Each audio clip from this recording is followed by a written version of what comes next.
My name is Eric Garcia. I'm a postdoc. I'm in Greg Matera's lab at the University of North Carolina at Chapel Hill. During my undergrad, I was still focused on science, but didn't know exactly what I wanted to do. After my undergrad, I met a great professor who was able to reintroduce me into molecular biology and really got me more excited about science in the future. So coming in as a postdoc, I already had certain levels of experience from things I had learned as a master's student and things I had learned as a PhD student, and those I'm able to help convey to other members of the lab and incoming graduate students and undergrads and teach them basics of molecular biology, as well as then accomplish my own research goals as far as studying this particular disease.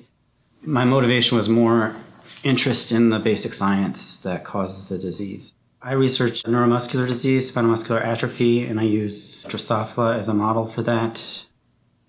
Very basically, I use molecular biology tools to look at RNA and proteins in flies that relate to the disease. I study this in particular because of the molecules involved. The long-term objective is to see what actually causes the disease. We know that the disease is caused by loss of a particular protein, but we don't know the steps in between, how loss of that protein leads to the disease. So we're trying to extrapolate the basic mechanism involved. There is an exciting new therapy, and that's that particular protein that is disrupted in this disease. You can use different types of small molecules to augment the body's ability to make that type of protein. On any given day, I'll have an experiment that I'll have to start at the beginning of the day. Like, for example, today I'm doing a collection of mutants, and so that I have to set up plates to collect those mutants. And so those mutants that I collected yesterday, now I have to sort them with a GFP scope, and then I'll look at the molecules in those mutants.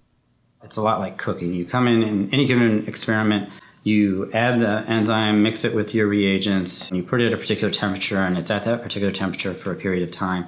And at the end of that, then you have other things you have to do, like running the gels or looking at the molecules, whether or not they fluoresce or not, and things like that. I think the best experiments, you tweak an ingredient here or there, but you're usually following a fairly standard recipe. Definitely the people that you work with help you get over the difficult times, and always when you run into an obstacle, just consulting other members of the lab or other members of the UNC community or the science community in general to help you get past it. It's incredibly complex, and simplifying that and making that understandable requires more people. It always excites me when I get a new result in the lab or find something that I think is new. Then, understanding the significance of that and conveying it to other people is fun. It's a fun atmosphere to be able to, interact and publish and present your stuff.